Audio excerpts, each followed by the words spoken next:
त्रिजटा पर्वत श्रृंखला पर घने वन के बीच एक पुराना महल बना है, जहां रहती है एक प्रेतनी जिसका नाम कालवाची है।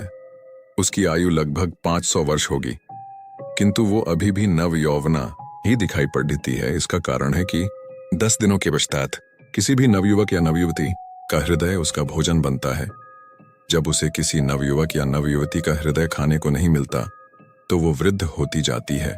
उसके केश श्वेत होते जाते हैं, आंखें धंस जाती हैं एवं उसका त्वचा की रंगत समाप्त होती जाती है। इसलिए वो इस बात का बहुत ध्यान रखती है। अपनी इस अवस्था के आने पहले ही वो किसी नवयुवक या नवयुवती का हृदय खा लेती है। और इसी कार्य हेतु वो कुछ समय पहले राजा कुशाग्रसेन के राज्य वैतालिक राज्य गई थी।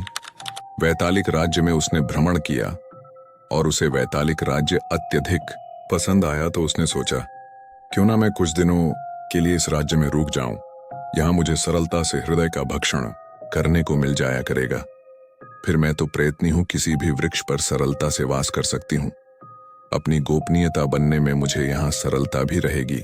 दिन में सुंदर युवती का वेश धर लिया करूंगी और रात को किसी वृक्ष पर सो जाया करूंगी। और फिर यही सब सोचकर कालवाची ने वैतालिक राज्य में रहने का निर्णय लिया।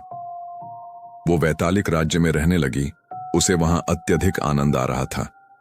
सरलता से वो नवयुवक एवं नवयुवती की हत्या करती एवं उनका हृदय निकालकर खा लेती।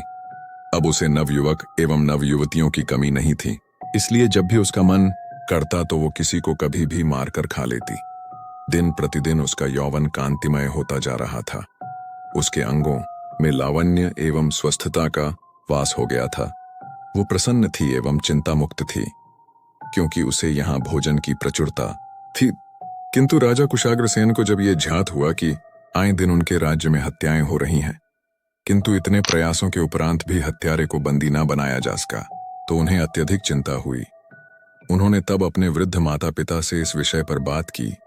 तब उनके वृद्ध पिता प्रकाश सेन बोले, पुत्र, ये अत्यधिक चिंता का विषय है। मेरे विचार ये है कि तुम्हें स्वयं इस बात की जड़देश तक पहुंचना चाहिए। कदाचित तभी तुम्हें सफलता मिलेगी।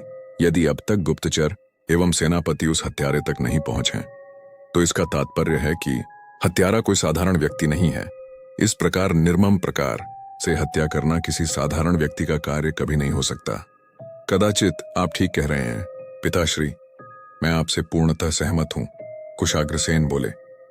तब कुशाग्रसेन की माता मृगमालती बोली, किंतु पुत्र, मुझे संदेह सा हो रहा है। कैसा संदेह माताश्री? तनिक मुझसे भी कहें, कुशाग्रसेन ने पूछा। तब मृगमालती बोली, मुझे ऐसा प्रतीत होता है कि ये किसी भूत पिशाच का कार्य है, क्योंकि साधारण व्यक्ति केवल हत्या करता तो धन के लिए, किंतु ये हत्यारा हत्या करता और धन भी नहीं लूटता, केवल हत्या करके मृतकों का हृदय भक्षण करता है। मुझे तो भय लग रहा है कि कहीं हमारे राज्य पर कोई विपत्ति न आ गई हो। ये कैसी बातें कर रही हैं माताश्री? ऐसा कुछ भी नहीं है, कुशाग्रसेन बोला। किंतु यदि ऐसा हुआ तो? मृगमालती बोली। उन सभी के मध्य वार्तालाप चल ही रहा था कि तभी कक्ष के द्वार पर दासी आकर बोली, महाराज, आपको महारानी ने याद किया है। तब कुशाग्रसेन बोले, उनसे कहो कि मैं अभी आता। जी महाराज। एवं ऐसा कहकर दासी ने वहां से प्रस्थान किया।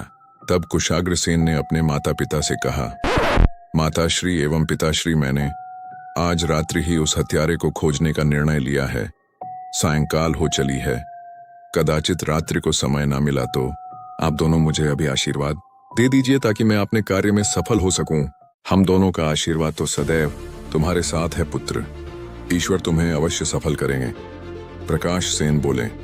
अंततः कुशाग्रसेन अपने माता पिता का आशीर्वाद लेकर अपने कक्ष में लौटे, जहां उनकी पत्नी कुमुदिनी उनकी प्रतीक्षा कर रही थी।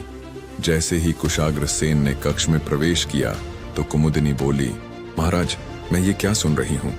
आप आज रात्रि उस हत्यारे को बंदी बनाने हेतु राज्य में जा रहे हैं। मुझे ये बात सेनापति जी से ज्ञात हुई। हाँ प्रिय, ये मेरी व्यवस्था है। मुझे अपने राज्य की रक्षा हेतु ये करना ही होगा। ना जाने कौन है जिसने राज्य में प्रवेश कर ऐसा घिनौना कार्य प्रारंभ कर दिया है। कुशाग्रसेन बोले, आपको ज्ञात है ना कि ये अत्यधिक संकट भरा हो सकता है। आपके प्राण भी संकट में आ सकते हैं। कुमुदिनी बोली, किंतु इसके सिवा और कोई मार्ग शेष नहीं बचा है। मैंने सभी प्रयास करके देख लिए है, किंतु वो हत्यारा अभी तक पकड़ा नहीं जा सका। कुशाग्रसेन बोले। दोनों के मध्य यूं ही वार्तालाप चलता रहा और राजा कुशाग्रसेन अर्धरात्रि के समय साधारण वेश में राज्य की ओर अकेले ही चल पड़े। उन्होंने सारे राज्य का भ्रमण किया, किंतु उन्हें कोई नहीं दिखा। तब उन्होंने राज्य से लगे वन की ओर प्रस्थान किया। वे वन में पहुंचे एवं एक झरने के समीप एक उचित स्थान देखकर वहां विश्राम करने का सोचा। पूर्णिमा भरी रात्रि थी, चंद्रमा की धवल चांदनी चहुं ओर फैली थी। पहले तो उन्होंने कुचल कद्दियां बीनी, इसके पश्चात 2 पत्थरों को आपस में रगड़ दाचकर अग्नि प्रज्वलित की।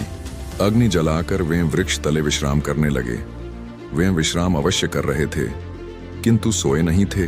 वे तो इस ताक में थे कि वन में उन्हें कहीं से कोई स्वर सुनाई दे तो वे उस ओर जाएं, किंतु ऐसा कुछ भी नहीं हुआ। कुछ समय की प्रतीक्षा के पश्चात उन्हें निंद्रा ने घेर लिया। अर्धरात्रि बीत चुकी थी, तीसरा पहर भी समाप्त होने को था। तब कालवाची अपना भोजन करके वन की ओर लौटी और उसने देखा कि जिस वृक्ष पर वो रात्रि को वास करती है, आज तो उस वृक्ष के तले एक सुंदर युवक विश्राम कर रहा है। अग्नि का बसंती प्रकाश कुशाग्रसेन के मुंह पर पड्डीडीएच रहा था एवं उस प्रकाश में उनकी सुंदरता अत्यधिक निखर कर आ रही थी। कालवाची ने कुशाग्रसेन को देखा तो अपनी सुध-बुध खो बैठी और प्रथम दृष्टि में ही कुशाग्रसेन पर अपना हृदय हार बैठी। वो रात को उसके बगल में बैठकर उसे ऐसे ही निहारती रही।